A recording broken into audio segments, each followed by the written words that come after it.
Hello friends, আমি চন্দ্রলেখা ক্রিয়েশনে আপনাদের সবাইকে স্বাগত জানাই। আজ আমি বানাচ্ছি স্পাইসি গোলা রুটি।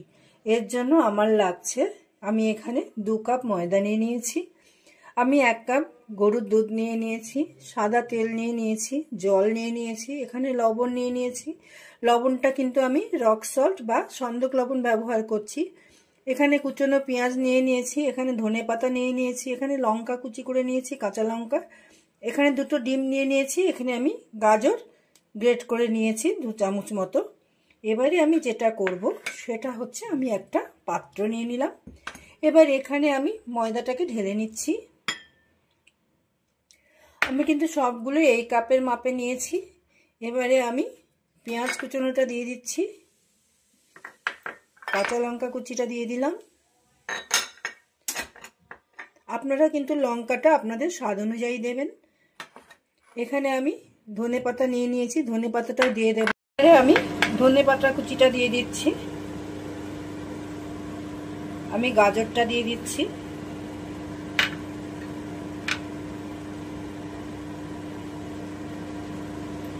আমি ডিমটা ভেঙে নিলাম, একটুখানি ফেটিয়ে নিই ডিমটা।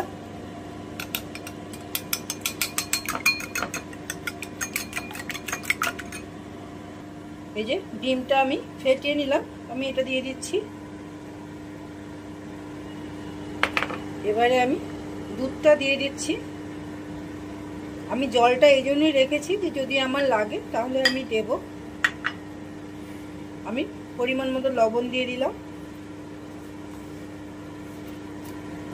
আপনারা আপনাদের স্বাদ অনুযায়ী লবণটা দেবেন। আমি একটু সাদা তেল দিয়ে দিচ্ছি। এবারে আমি হাত দিয়েই করব, আমি এটাকে খুব ভালো করে মিশিয়ে নিচ্ছি।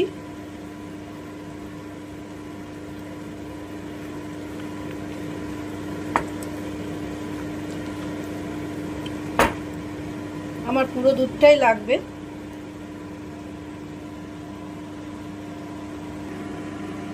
এই যে আমি দুধটা দিয়ে দিলাম।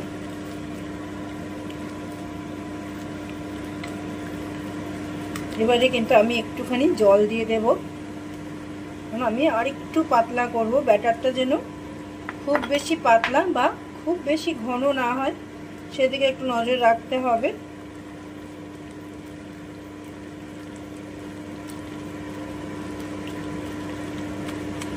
আমি আর একটু জল দিচ্ছি, ব্যাস। আমি কিন্তু আর কোনো জল দেব না, তাহলে কিন্তু পাতলা হয়ে যাবে জিনিসটা। এইভাবে আমি খুব ভালো করে ব্যাটারটা ফেটিয়ে নিব।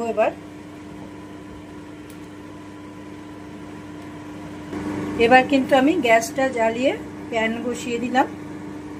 এবারে প্যানটা গরম হয়ে গেছে, এবারে একটু আমি তেল ব্রাশ করে নিচ্ছি। প্যানটা কিন্তু একটু ভালো করে গরম করে নিতে হবে, তাহলে গোলা রুটিটা খুব সুন্দরভাবে উঠে যাবে। আমি এই হাতার 1 হাতা করে করে দেব। এই যে আমার ব্যাটারটা তৈরি, আমি এরকমই রাখবো ব্যাটারটা। এর থেকে বেশি কিন্তু ঘন বা পাতলা আমি করব না। আমি এইভাবে 1 হাতা করে করে নেব, নিয়ে আমি এই যে এখানে দিয়ে দেব। এবারে আমি একটু ছড়িয়ে দেব হাতের পেছনটা দিয়েই। আমার ভিডিও দেখবেন, ভালো লাগলে লাইক কমেন্ট শেয়ার করবেন। যারা আমার চ্যানেলে নতুন বা এখনও চ্যানেল সাবস্ক্রাইব করেননি তারা সাবস্ক্রাইব করুন, পাশে থাকুন। আর যারা চ্যানেল সাবস্ক্রাইব করেছেন, আমার পাশে আছেন, তাদেরকে অসংখ্য অসংখ্য ধন্যবাদ। এইভাবে আমি ছড়িয়ে দিচ্ছি। আমার একটা দিক ভাজা হয়ে গেলে আমি এটাকে উল্টে দেব। আমি কিন্তু আঁচটা কমিয়ে দিয়েছি, নাহলে কিন্তু কাঁচা থেকে যাবে। এই যে আমার কিন্তু একটা দিক হয়ে গেছে। এবারে আমি এটাকে জাস্ট উল্টে দেব।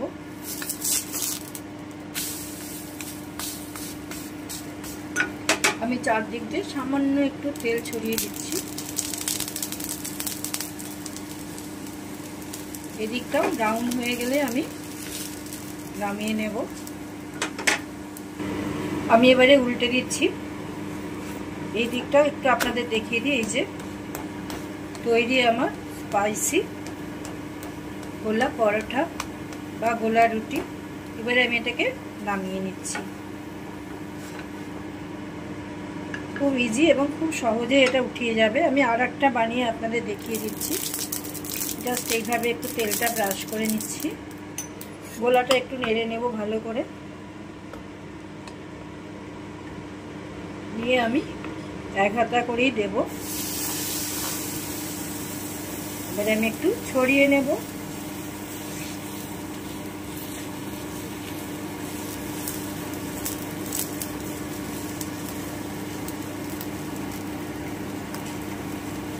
এই পরোটাটা কিন্তু বাচ্চারা প্রচণ্ড ভালোবাসে। আপনারা অবশ্যই এটা একবার ট্রাই করে দেখবেন। এই যে আমার কিন্তু একটা দিক হয়ে গেল, আমি এবার এটাকে উল্টে দেব।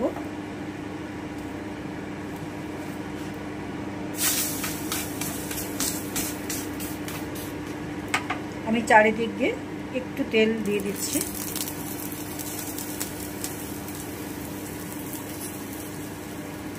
আঁচটা কমিয়ে দিচ্ছি। এই যে আমরা কিন্তু তৈরি। এবারে আমি উল্টিয়ে দিচ্ছি। এই যে দেখুন, এবারে আমি এটাকে নামিয়ে নিচ্ছি। আপনারা এটা আলুর দম বা যে কোনো আচার, সস, যে কোনো কিছুর সাথে খেতে পারেন।